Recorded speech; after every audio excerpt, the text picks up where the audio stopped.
6:33 p.m. This is the Acushnet Planning Commission opening meeting and public hearings. And we have a motion to open the meeting. Motion open. Second that. I guess we'll start at the end of the table, doing introductions from that end over. We should do an all in favor. Oh, all in favor? Yes, aye. Aye. I'm working on it. This is training. This is a training night. Dave DeVignan, member. Brian Deschamps, member. Rick Ellis, member. Mark Francois, member. Doug Pimentel, town planner. And this will bring us to our first item on the agenda. It's a continuation for the public hearing. Is formal request for site plan approval for Acushnet Company Test Facility Visitor Center for the construction of a 9,924 square foot 2-story structure with 3 hitting bays on the first floor, a conference room and tenant facilities on the second floor, parking areas, site utilities, pedestrian access, landscaping, and stormwater management systems. The plans and accompanying documentation are available for inspection at the town clerk's office, Parting Ways, Building 130 Main Street on the first floor. I'll just speak briefly on this. I spoke with Bill Madden, the engineer on the project. He had emailed me earlier today, and we had spoke earlier in the week. He was had requested a continuation on this until our next scheduled meeting, and we had spoke about a few dates in anticipation for the next scheduled meeting. We'll discuss a little bit later on when we schedule that. I also received the email from Pat Hannon, the stormwater agent, and the status of where they're at with stormwater currently.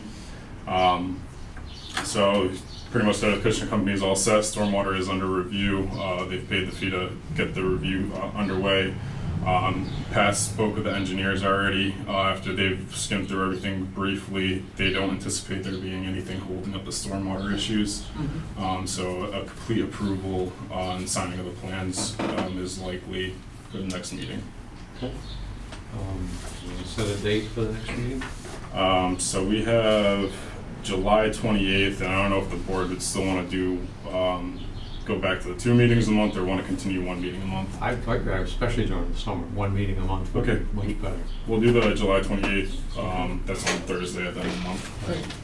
Just keep tabs on who can make it. I'm out. Okay. I'll be out of town.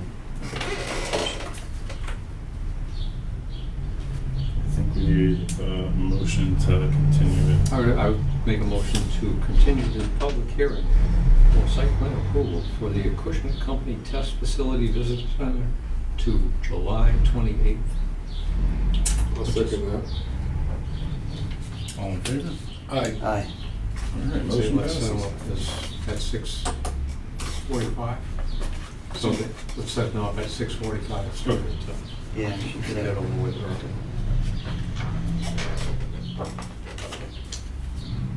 All right, next item on the agenda. The discussion, Form E, partial covenant release, definitive subdivision plan entitled Moniz Estates. The following partially completed lots, Lot 9, Lot 10, Lot 14, Lot 15, all on Allison Drive. If we recall at the last meeting, we had released 14 and 15. After speaking with Mr. Moniz, he needed 9 and 10 released. So we're just going to make a quick correction of the paperwork, and a motion would need to be made at the meeting. And I also, after we spoke with the engineer, and I believe he was going to bring in some estimates for completion of the project. I don't know if you'd like to speak, Mr. Moniz. Good evening, I'm Dan Moniz from PPM Development. I own the subdivision at Moniz Estates on Allison Drive. Steve Giosa came in and represented us at the last meeting. I had to get tested. I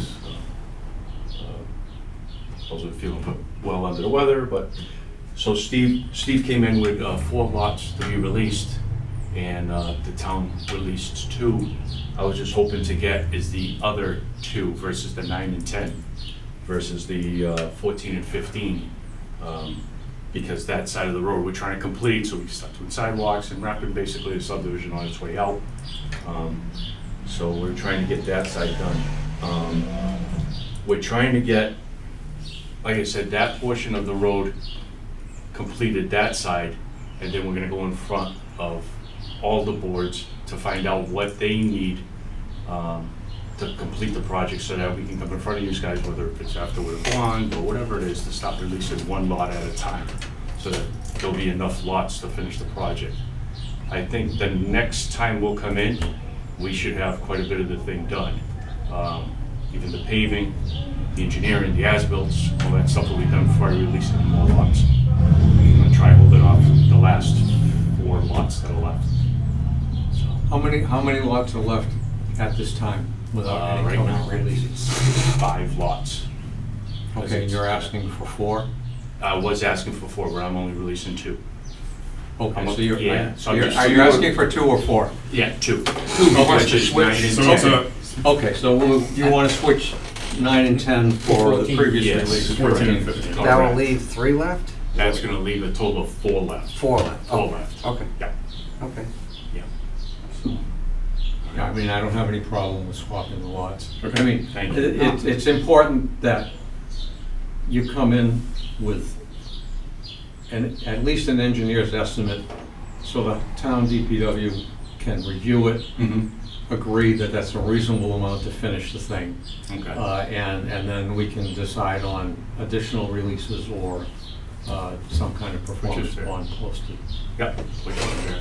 All right, I I would make a motion that we release lots 9 and 10 from the covenant and make lots 14 and 15 now subject to the covenant regarding completed lots. Release of lots, I should say. I'll second the motion. All in favor? Aye. Aye. There we go. You blew it, Doug. I know, yeah, I was getting the paperwork together. So is it 9 and 10? It would be you 2, and then when Mark, I don't know if, All signed. So, question, the document for 14 and 15, was that released? No. no, it was never Okay. filed with the town clerk. We spoke Yeah, give after. dates, Yeah, Yeah, no, Get 4 out of we 6. still have, So, it's 3 lines that kind of run through the little page over there. Steve had a 50-50 guess, either 9-10 or 14-15. I know. It's like me, pick the wrong bank line every time.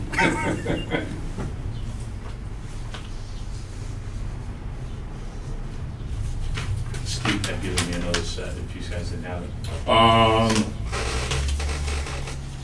I'm gonna need another set of the 14 and 15 ones. 15 after. Does it Yeah, later matter? on. Okay. And then, these gonna be these 3 I'll lines? have to file this Is that with the what town it clerk is? tomorrow. Yeah, we just have to sign. Once that gets filed. Okay. I believe Mark Cinerizio is gonna need to come in to, yeah, it has to get signed and notarized by him. Oh, 4 was it then? Yeah. Oh, okay. There you go. So I guess the moral of the story is never let an engineer make a marketing decision. Or, Sign it, sign don't get your wife to tell you to go get a COVID test.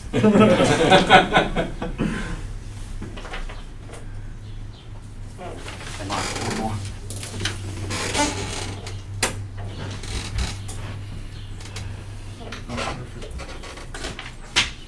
There we go. Thank you very much. Have a good night. So, good You as well. night. You too, thank you. All right. So leads us into our next item. So we have signed documents for the solar array at Park Drive, Sincarfa Park Drive LLC is the applicant. Essentially, it's reviewing and signing the performance secured by deposit of money. I'm not too sure if we have somebody here for Park Drive Solar. I believe Jack's here for Nexamp, so I'll just speak briefly about Park Drive. I've been working with their project managers, and this is arguably probably the biggest solar field we have permitted as it stands right now. And the big thing that's left to do is the decommissioning. So there were some changes that had occurred with the standard document that we used. The company is prepared to pull a bond already for the amount of $574,303. I have the bond information here. I've looked into the bond company and the insurance company. They have an A+ rating. It shouldn't be an issue for the town. I spoke with the town treasurer and I spoke with the town administrator accepting a bond would not be an issue. It's something we. Okay, that's all, as long as the financial people in town are happy with the wording of the bond, that's. Yes, Fine. so it shouldn't be an issue. There is a few other things that need to get done. I just have one question. Yes, What's the time that the bond is good for? Good for a year, good for 2 years, good for 5 years? The reason I ask is if it's only like, if it only runs for a year, then we have to pull, if it's not everything, we'll have to pull the bond, you know, and get another bond reissued, yes. you know, for another date, you know, That's that's the only- reason I'm asking. Yeah. I mean, so- typically, these are not indefinite things. They run for a certain period of time. The developer pays so much per year or per dollar. It's not good indefinitely. Okay. That. It needs to go on somebody's calendar, like 2 months before the thing is ready to expire. Okay. So that because once it expires, if we don't call a bond, we have nothing. Should be a 20-year bond, right? I don't know. Don't remember. Is there somebody here for that? Not at the moment. Okay. So they were looking to begin work out at the site, but the big thing that's holding it up is not posting the bond. And I don't believe the planning board ever made a motion to approve the amount that they were prepared to post. So if we could approve the amount, we don't have to approve or sign. Could I just see the bond thing? Yes. I have decommissioning reviews too, if the board would like to review those. I thought we can't take action on that because that, Mark and I were not a part of that procedure. That's right. So when somebody comes in, like the gentleman just now for a lot release, it's entirely different. Yeah. It's not part of the permitting process. Because, So because we weren't a part of it, I Not gonna mean, be we able to can't vote on it. If there's a request to change something, and they start from, like, present the whole thing from the beginning, but I really don't know anything about the project, so. okay. Yeah, I was reading into what you sent us, and I don't know anything about the project. I know there might be a new issue with access, well, that's something we can get involved in if it's a whole new thing. Yeah, I was speaking with their project manager about that. I think what the route that's gonna have to be taken is they're gonna have to take easement access and then improve the way in order to get legitimate access to the site. So obtain rights through an easement from all the property owners that have rights within the right of way. Correct. Okay. If that solves the problem with the financing or, It should, Insurance. it's gonna be a matter of getting the easement, like getting everything approved yeah. and the sign off from the property owners. I don't see it being an issue on one side of the street. Most of it's already owned by the person they're leasing the land from. There's just a few properties on the other side of the street, and once you get directly to Park Drive, that they retain ownership right to the center line of the road, that could become an issue. Park Drive's a private road. No, Park Drive's a public way, but There are 2 ways to get into the site. Is there paper streets? yeah, so I'll just show you on the map. It's easy to make this, Okay, so this is Park Drive. All this is developed pretty much along here. Like, these are residential homes. It's all like a neighborhood once you get over that way. So the way they're looking to enter through Brooks Ave over here, and then White Drive, which technically comes off Brooks Ave. Yep. Well, none of this actually exists. This is just like a dirt road, pretty much. These are all paper streets, and you can't determine legitimate frontage off of a paper street, so they wouldn't have access to the 2 lots in the back here. So essentially, the people that own this property, this property, this property, and this property, they own to the center line of the road. Gotcha. So they have to gain access rights to be able to build a roadway to access. If we go to the next page.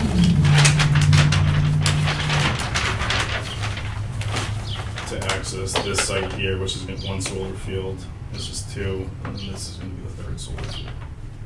These are all wooded areas, aren't they? Yeah, this is the largest clear cutting I think we have. It was 40 acres if I remember, something. No, like this that. one's 70 plus acres. Okay, I knew there was a big one that we had, okay. Yeah, most of it's wooded, I mean, relatively young forest land, but it's How much of the, dense vegetation. how much of the 70 acres is being clear cut for the solar?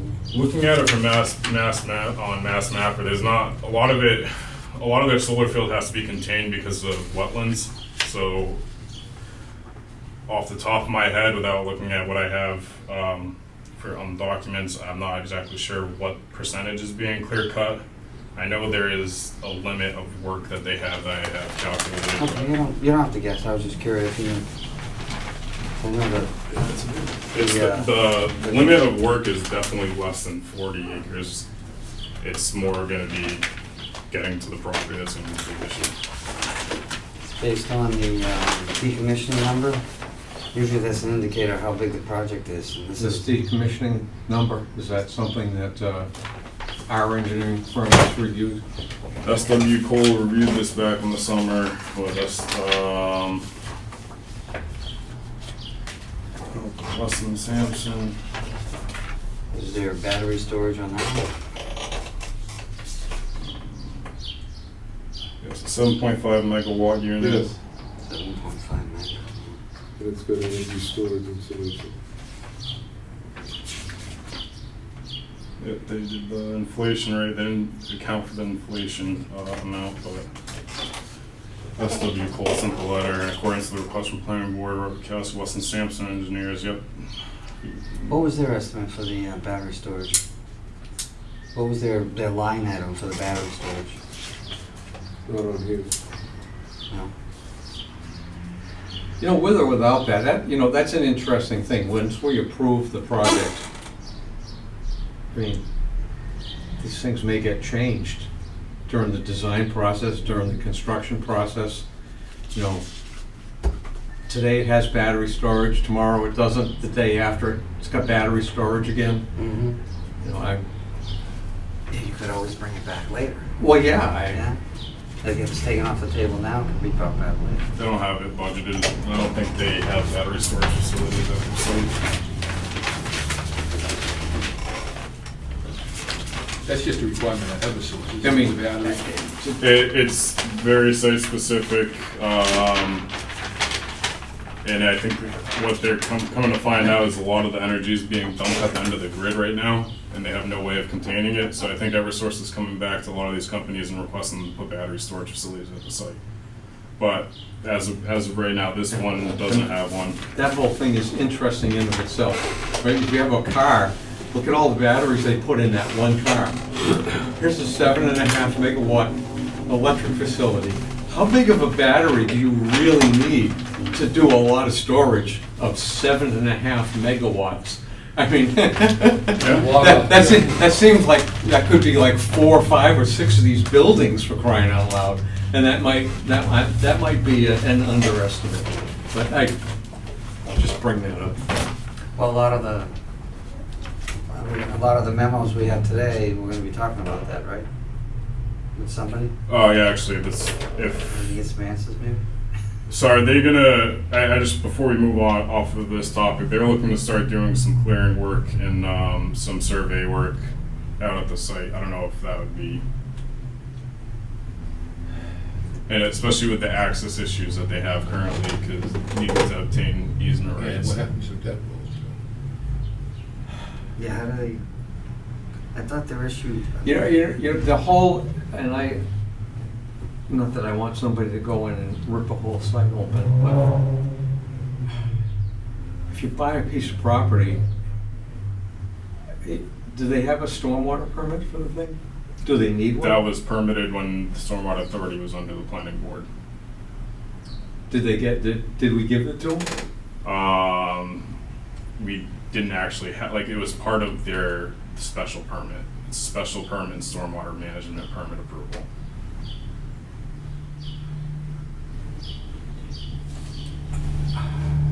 It would seem to me that until the surety is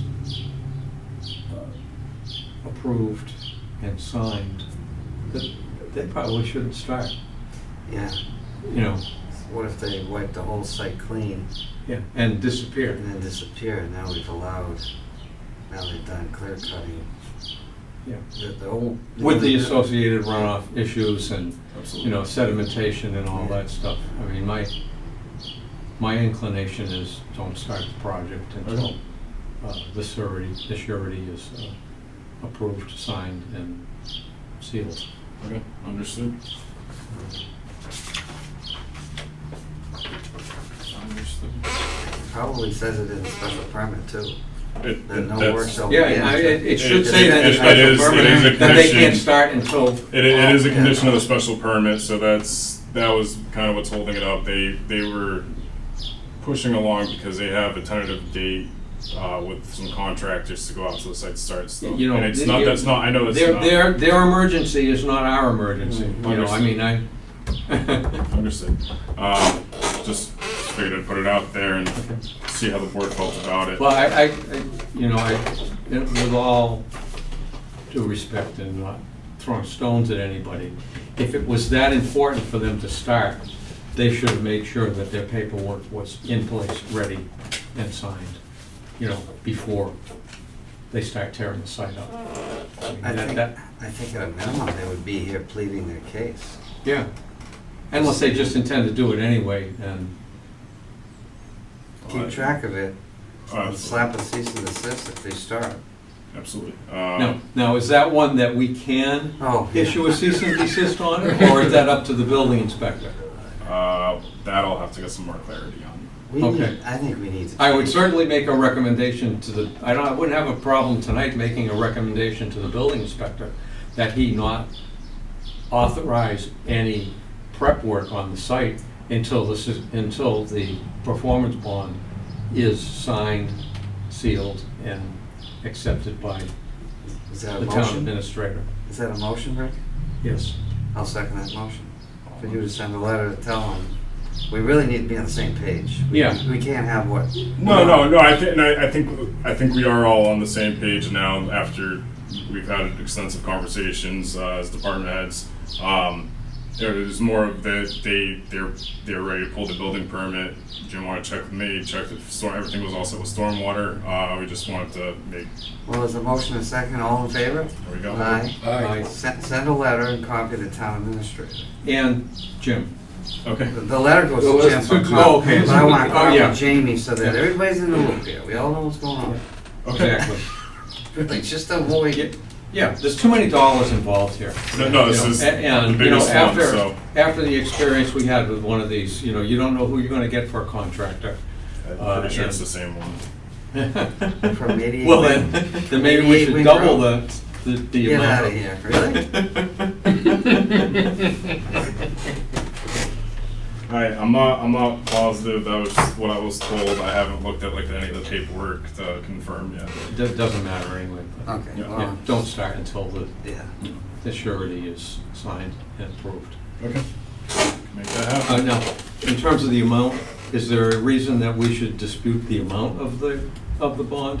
Well, so Weston and Sampson in their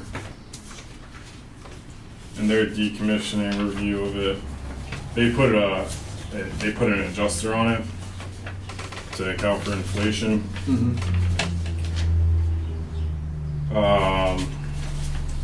Their adjuster for after 20 years is $941,112. The letter we got from S.W. Cole, who was completing the review, who we had contracted out to do the review. S.W.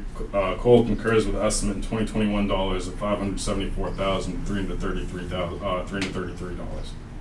And also in agreement with the inflation schedule provided on page 5 of the updated decommissioning estimate. The board can consider this estimate as appropriate and request a surety from the developer that is in line with the attached schedule. So is the bond 570 or is it Or is it 9? 900? The bond is for $574,333. Well, then, in a year, it's no good because you've got a yearly escalation. Okay. So there's got to be some mechanism to increase the bond every year, Okay. I would think. I mean, Yeah, this is gonna fall through the cracks. This is crazy. Yeah, Every year, renewal of the bond? So that's also a condition within the special permit that we have, that it's the developer's responsibility to renew if the bond's required to be renewed every year, it's the developer. Are they all like that? On, Like all the other four that are on the agenda? Is it a bond? Or is it, does it have the escalator in there? It should be a 20-year bond. It should not be a 1-year bond. no, absolutely not. It's a 20-year decommissioning agreement. Like, that's the whole purpose of it. That's what we have in the set of conditions as well. Right, then we need a 900. Then I've now got the question again, is the town administrator comfortable with signing a bond? It's good for a year. The amount is only good for a year, because there's no escalation in the bond that we've got in front of us. Okay. So I guess. I mean, it seems to me if we sign it for 517, that's the amount. Good luck trying to get more out of them. Yeah. Yeah, no, absolutely. Especially in 20 years and when it's been passed through 5 owners, but. So, I agree, just run it by, you have time now, Doug, so run it by Jamie. I mean, he's well in tune with this kind of stuff, and Yeah, I'm no bond expert. yeah, you he know, seems to know, he's well versed on bonds, and Yeah. so at least it kind of takes the, the heat off of us if Well, we don't do bonds like this. right. And they're legal documents, they involve a lot of money. There's a team of lawyers on the other side. Yes. I mean, if you've ever tried to get money out of an insurance company, good luck with the bonds. Yeah, There's an army, I guarantee you, there's a team of lawyers on the other side that are going to say why they don't have to pay the money out. Mm. The Loss Prevention Division. Not your loss, their loss. I want to say that I read the 2.5% escalator on the other ones, but I'm not. Now it's I don't it's have. fuzzy on it. So this is a clear chart. I got on my phone that last page. It's like, wow, 2.5%. Boy, it adds up. after Yeah, it 20 does. years. In 20 years, it's a big It's number. almost double. When you start with a big ticket item like 587. Wow. Yeah. All right, I'll follow up with Jamie on that and then issue the letter.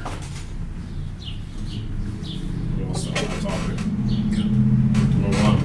All right. Go to our next discussion, item number 4, solar arrays at Cushing Lane, 1050 Main Street, 1052 Main Street, Robinson Road. These are all represented by Nexamp Solar. I believe we have Jack Curry here to speak on it. The proponent is requesting a reduction in cash sureties. Also, the proponent requests to revise the documents along with incorporating some corrections they would like to propose. So, Oh, we have Jack Curry here to speak on it, and we'll leave the floor with you. Oh, hold on, we can't hear you. Good evening, planning board. My name is Jack Curry, and I am here representing Nexamp on behalf of the permit holders, Acushnet Solar LLC, Robinson Road Solar LLC, Woodbridge Renewables LLC, and Cushing Solar LLC. I apologize for the technical difficulties, but I appreciate you all accommodating and allowing me to attend remotely this evening. So I am here because, as letter stated provided to the town planner, we are requesting a revision to the amount of the decommissioning surety, as we are no longer constructing battery storage as part of these projects. Therefore, we are requesting a removal of the battery storage line item on each of the decommissioning sureties. Each of those battery storage line items come out to about $10,000 per project. So we are certainly happy to provide a site plan without the battery storage, although we will be soon applying for a building permit showing those plans. But we can certainly follow up with the board with a revised site plan without the battery storage units. And certainly happy to answer any questions that the board may have. How large were those installations? Do you know offhand what they were, how big they were, how many megawatts?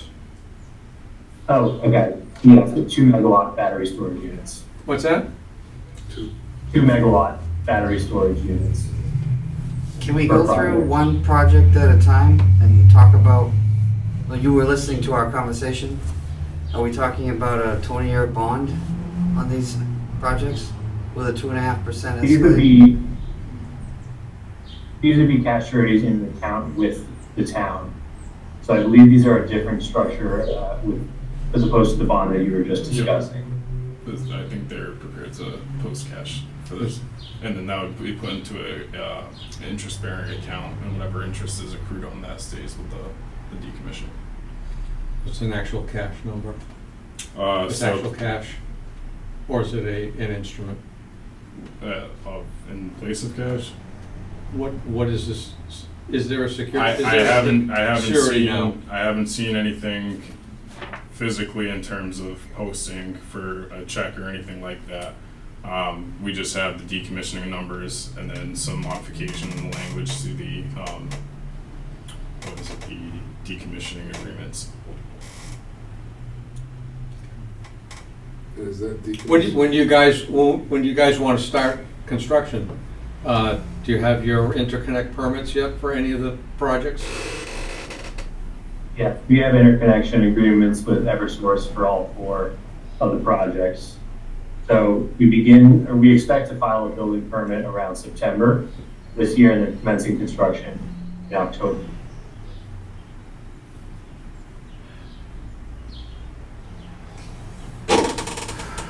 So, if it's a cash surety, goes into a bank account and it accrues interest, Yes.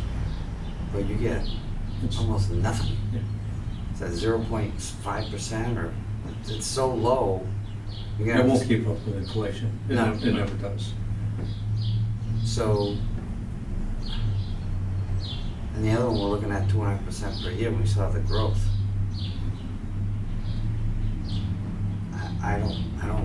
I'm not comfortable releasing the 10,000 because There's no The cost, interest there's no rates can't cost keep- escalator on it. That's a valid point.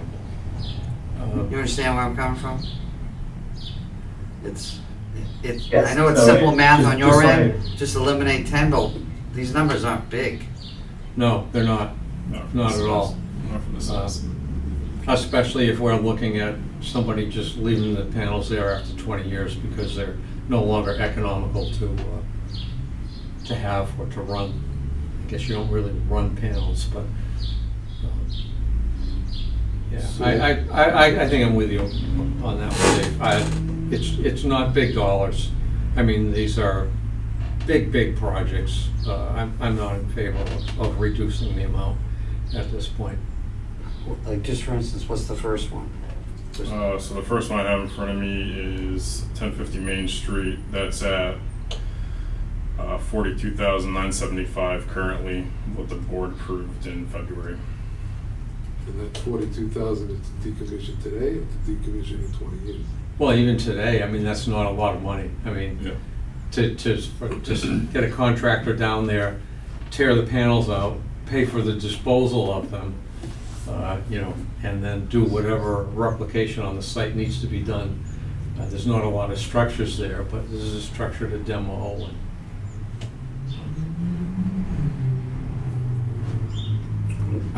I mean, the trash from the park cost me $10,000 a year to get rid of.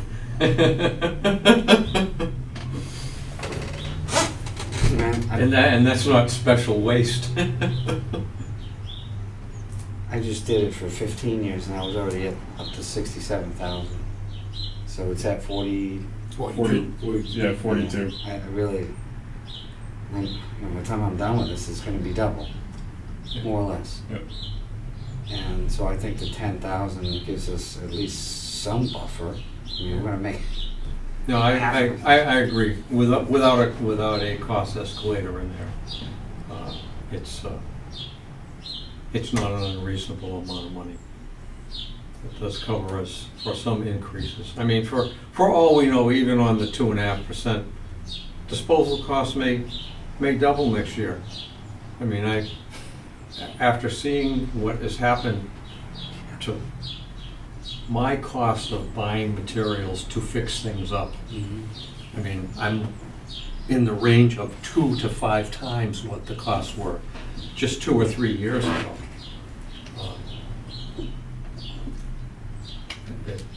I'm not in favor of reducing the bond amount on any of them.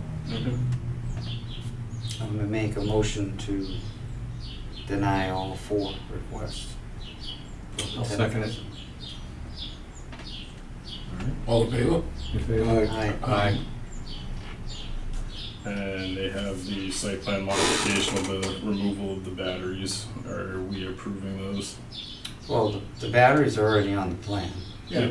So that's just something he doesn't put up. They don't that's all. put up? I mean, in 2 years, they may be a thing again. Yeah. I don't know. They'll already have it on the plan. So Yeah. there's no action. And then the language I sent out to town council, I'm still waiting on a response back for the board to sign those documents. So when I have an answer for that, will probably be for next meeting. Okay. What's that for? The decommissioning agreements. They had some suggested language that would be adjusted. Okay. And I just wanted to run those through town council beforehand. Absolutely. Yeah. Okay. So we can hopefully vote on it next meeting. Yeah, for the final approval and sign the documents, yeah. Okay. Oh, there you go. You didn't get your 40,000. Based on our discussion of the last one, I would just suggest that you keep after us and make sure that the surety is in place and ready before you apply for a building permit. And we just recommended to the building inspector and the town administrator that no work be started out there until those documents are in place and agreed to. Okay? Yeah, will do. Thank you everyone for your time tonight, and again, I appreciate you accommodating, allowing me to join remotely. Okay. Thanks. Thank you. All righty. Have a good night. Thank you. Have a nice evening.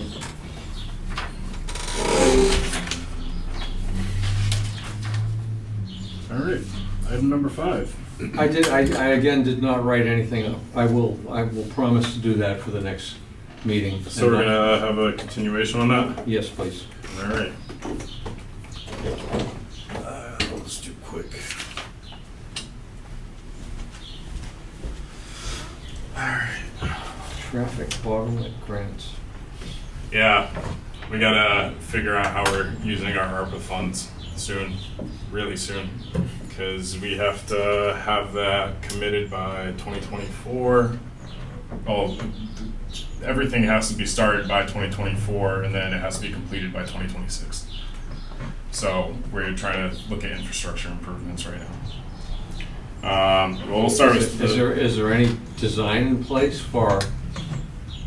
So that's why we're looking at the grants right now and what we'd be able to with ARPA, and then through the traffic bottleneck grants with Mass DOT, that would allow the town to look into.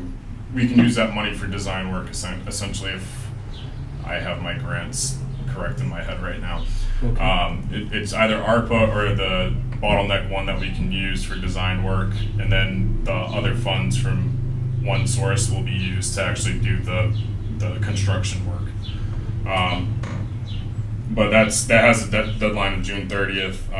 Trying to work with DPW right now to get estimates for everything and kind of look at areas of need that would, in the next 10, 20 years are going to be areas of vulnerability or areas that are already vulnerable. So looking at Slocum Road over there and looking over at the Four Corners over here, the gas station going in. This is turning it. Could make Slocum one way towards New Bedford. I just tossed a couple of signs, right? I don't think that's ever gonna happen.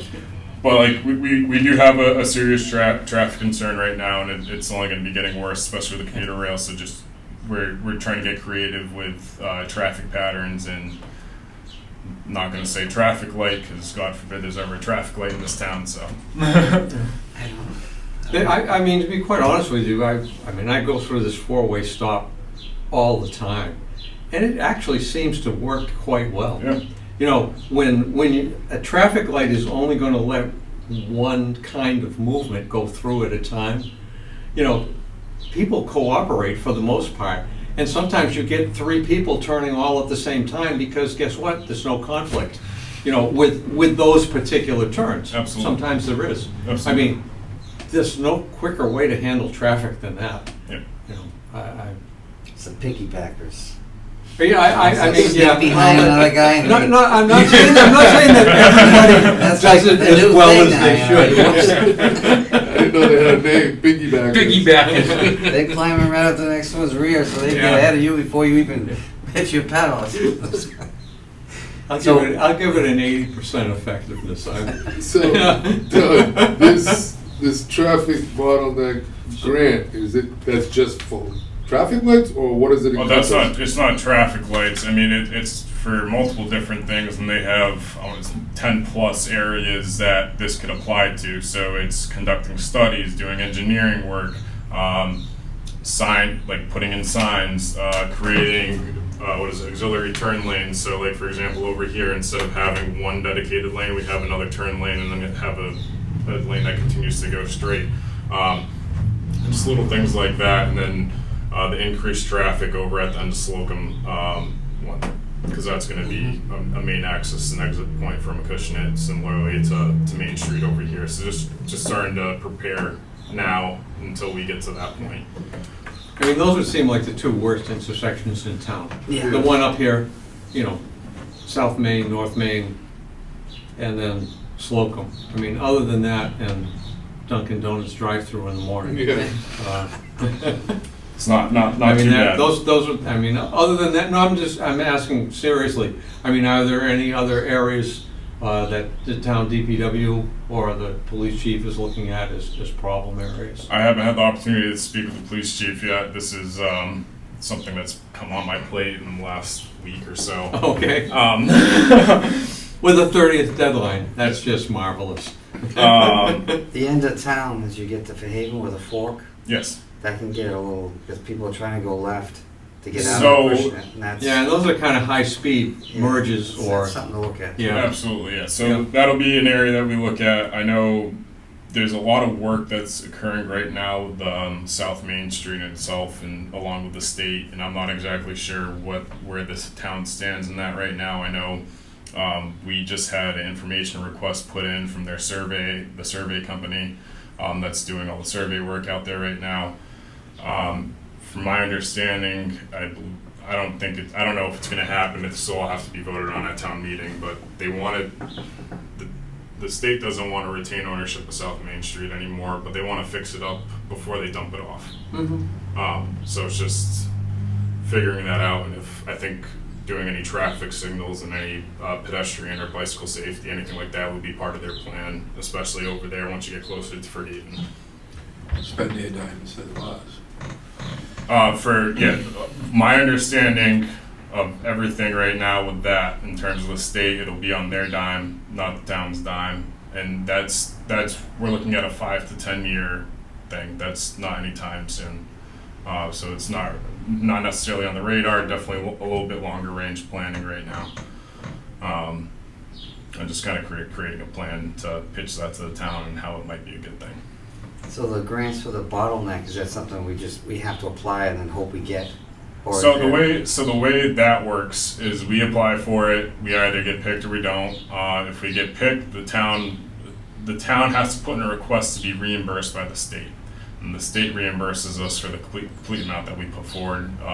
The maximum award amount is $500,000. So But you have to spend the money first, right? yes, Yeah. And then the state decides later on whether or not they're going to reimburse you. they approve beforehand. Before do. you start, Yes, and then you have to put in for the reimbursement following. that something we could have Dan do in-house? For the work. Get a lot of work, or does it have to be prevailing wage? So a lot of it, so anything in terms of design work is Mass DOT led and run. I believe I don't think Dan's gonna be able to do the work, because the money to do actual shovel-ready work is all gonna If be, the state will want, if the state That's does it all the way the ARPA. state does it, it's construction plans. that's all You know, ARPA yeah, I funds, mean, and that all has to go out to bid. it has to be approved by the state engineers and. Absolutely. so it goes from Um, there. Yeah, that's kind of where we're at with What's that. That 500 won't go long ways. No. Now with prevailing wage and all, how they go about doing it. Well, But I don't know how much Dan would have to get involved with the bottleneck stuff. He's gonna really have to get involved when it comes to ARPA. That's where the prevailing wage comes in. That's where we have to go out to bid for a lot of the work. Okay. But that's kind of where we're at with that. We have the solar moratorium. I shared some stuff with the Hopkinton, what the Attorney General had ruled on it, and spoke with a few of you beforehand. Yep. Pretty much told Hopkinton you're not allowed to tell any solar company you can't build, but you can regulate it. And it can't be an there's a burdensome regulation essentially. So we kind of have our work cut out for us. I believe I sent you got the Yeah, I got it email. today. Okay. Got to print it all out, yeah. All right. Started looking at what Dartmouth has done, Rochester, Mattapoisett, Wareham. So far, in terms of the organizational structure, Rochester has it down to it's very well written. It is very well organized, and the way it's displayed in their bylaws is easy to follow, easy to read, and kind of lays it out nicely for the planning board, town planner, and any developer coming in. Would it be relatively easy to get copies of each one of those? Oh yeah, I can have Paul do that for me. That would be marvelous. I'd like to see what's out there. Okay. And you can whatever works for you guys. You can either print it out or you can send it to me electronically. Okay. What I think I'm gonna start doing is I'm gonna put together kind of a binder to keep in office, and then I'll send out electronically. I have we have a file that we keep on the computer right now that has everything. I'll have that sent out to you, and then, like I said, I'll keep a binder with all the bylaws, and then what we think are going to be good ideas to bring over to the community, and what may not fit for Acushnet. And then I had mentioned Dayton at the SERPED meeting last night. They had mentioned they went through a complete overhaul of their solar bylaw, similar situation to what Acushnet was seeing, an extreme influx of solar projects that had to be permitted. So essentially, they underwent a complete overhaul. They redid their whole bylaw, but before they redid their whole bylaw, they created a detailed process, so somebody off the street would be able to understand what process the planning board has to take, what process the solar developer has to take to get their project permitted and built. So I'd like to prepare something similar to that for what we're doing. I know I had prepared the flow chart more or less to describe each process of where things are heading. I've done that for the A&R discussion too. Have the subdivision one started as well, but any feedback or any suggestions on that would be greatly appreciated for moving forward and finalizing it. And then lastly, well, I don't have it on here.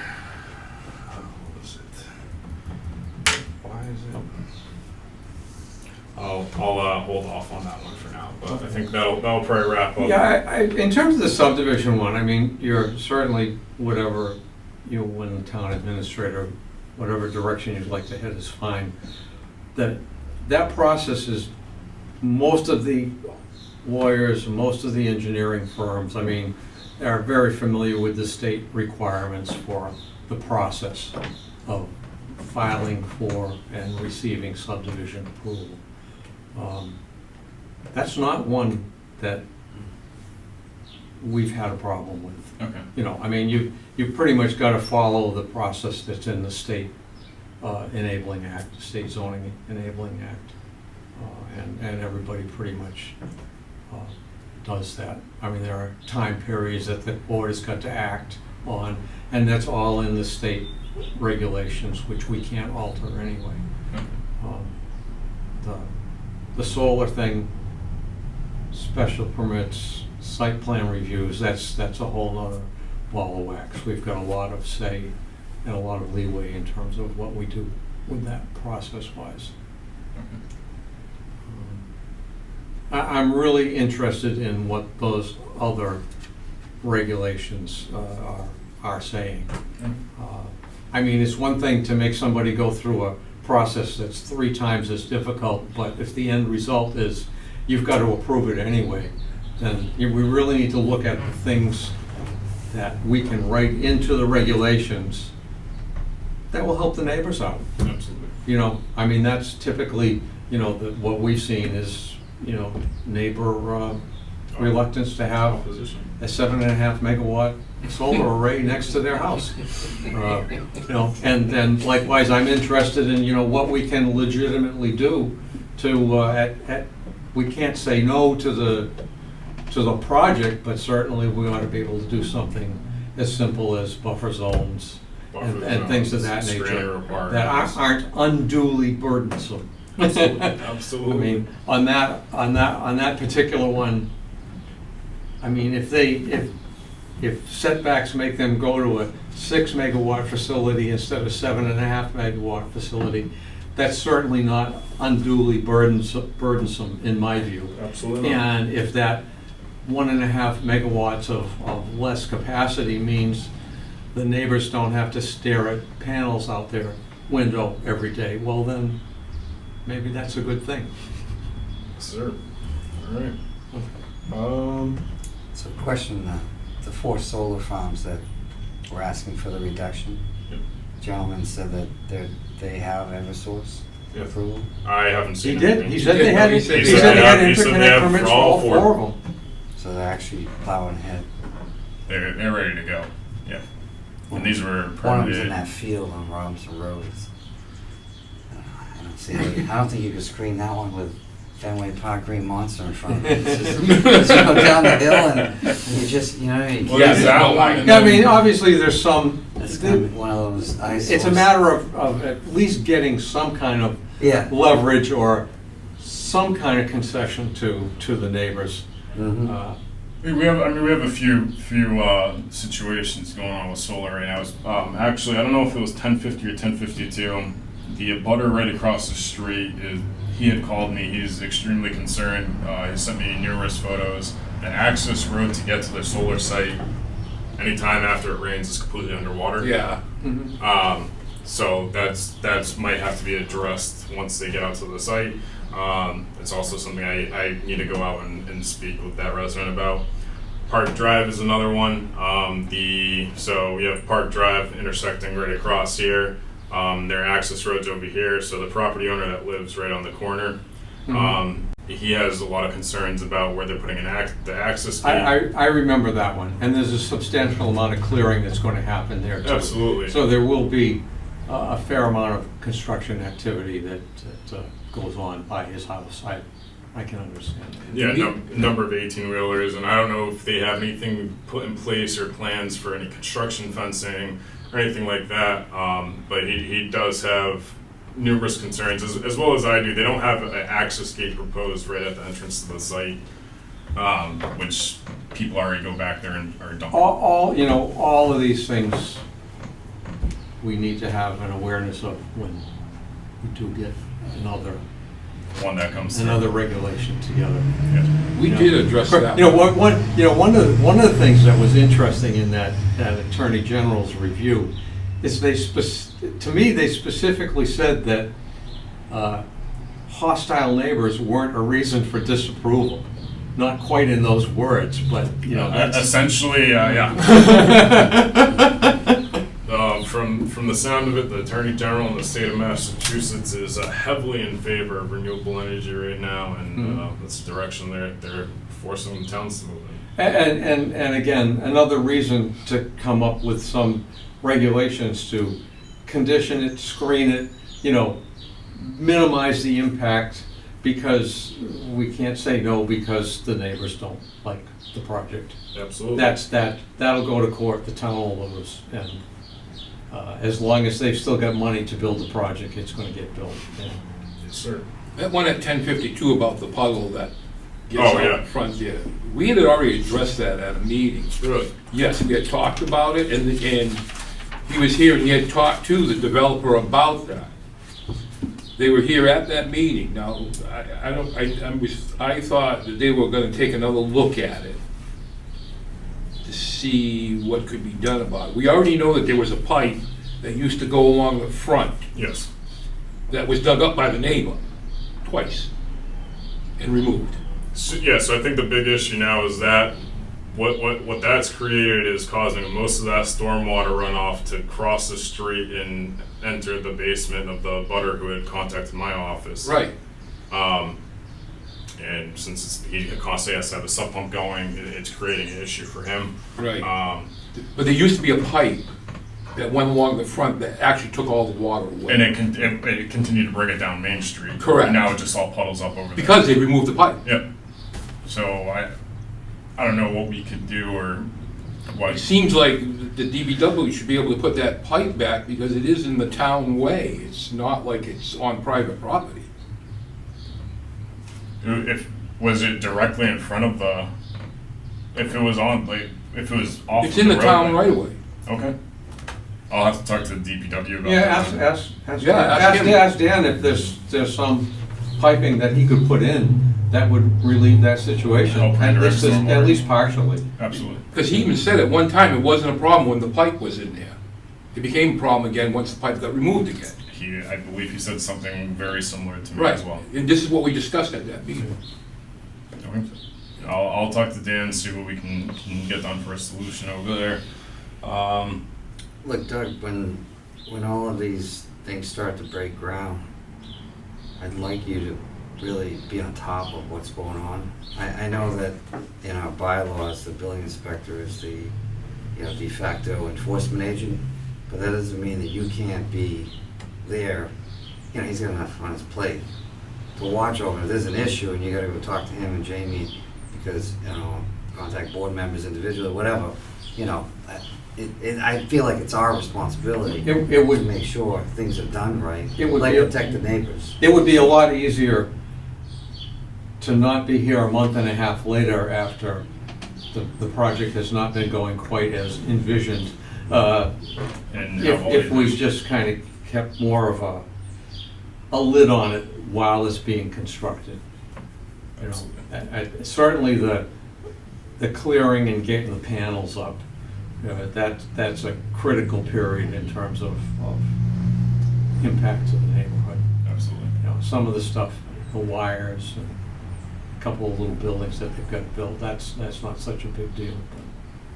But, we are talking about 20, 30, and 40 acre sites here, they're substantial. Massive amounts of land. I think if you ask for a pre-construction meeting before they break ground. So when we put the new regulation for it, that's something I want to Yes. put in the regulations, a pre-construction meeting.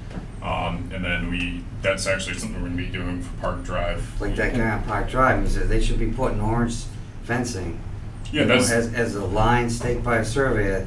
This is the line, go over and get into that guy's stuff, it's not right. Yeah, no, and I think that's that was something we had discussed. I talked with Pat, I talked with Jim about it.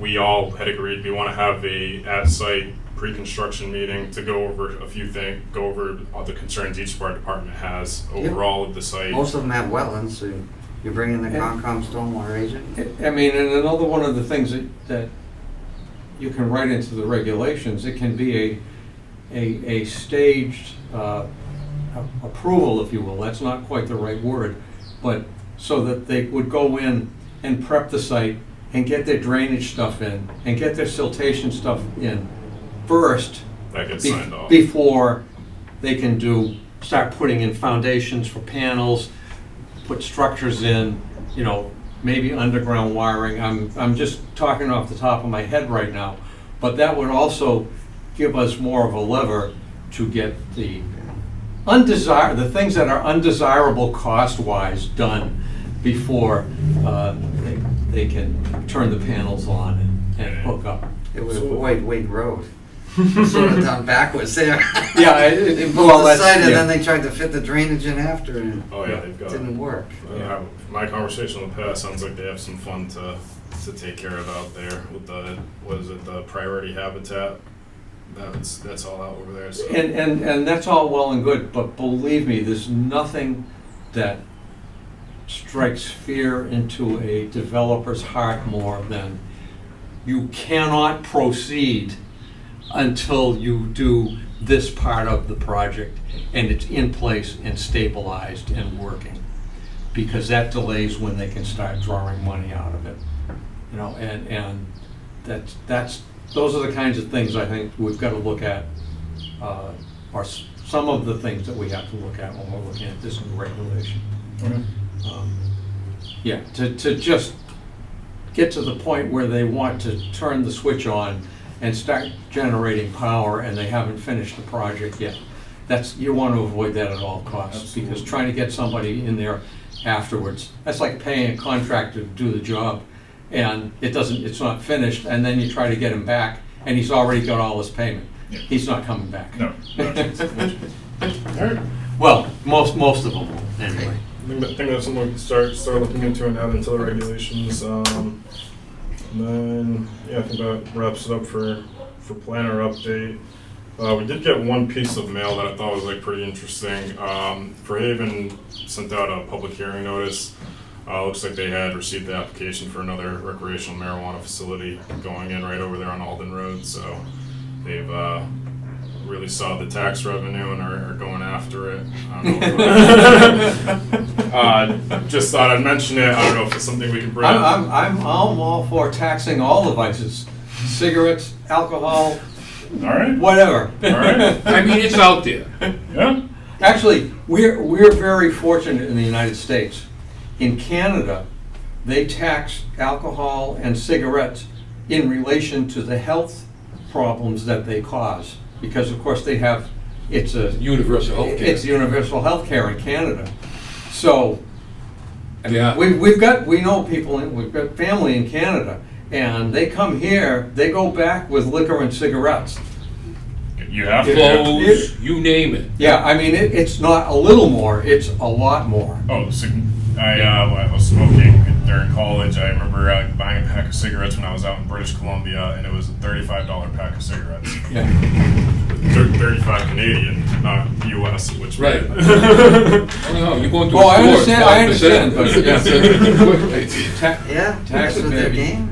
Yeah, no, I think it was like 100 or 150% That's tax on it. Well, Yeah, Yep. it's like prepayment on the burden you're putting Oh, before we on end, we the- gotta, on the okay, is there property. meeting minutes? Oh, that's right, yeah. Not done. Not done. Other than meeting minutes, is there anything else we have to do tonight? No. No, we're gonna end it there. Was what, May 26th meeting minutes? May yes, 26th, May yes. 26th. A motion to approve May 26, 2022 minutes Second. All in favor? Aye. All right, before we sign it. before we sign it. Actually, I need Mark's signature on it, but.